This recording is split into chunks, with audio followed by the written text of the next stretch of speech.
This is OPPO A77s, and today I would like to show how you can scan a document and later transform it into a PDF file on this device.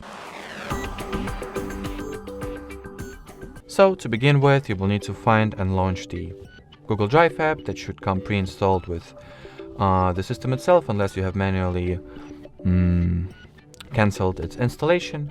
If that's your case, just get it for free from the Play Store. You should be able to, well, download it in 5 to 10 seconds. It's a very lightweight app.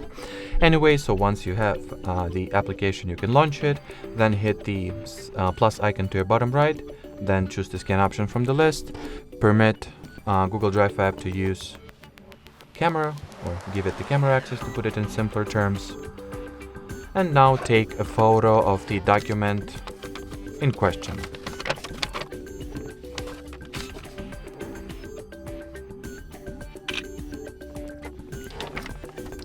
If you are satisfied with the quality of the photo you took, you can proceed. If not, simply retake the picture.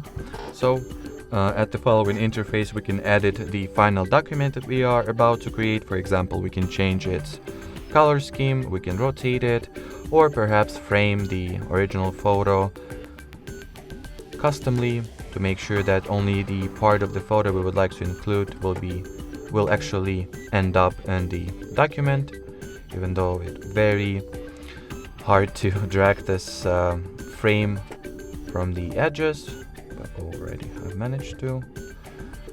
Then done, then save. In here, rename the document if you want to, as well as you can change the path that the file will be saved to if necessary, of course. Then hit the save button one last time, wait for your file to be uploaded to Drive, and here you have it. Alrighty, so that will be it for this video. Thanks for watching, thanks for your attention, and bye bye.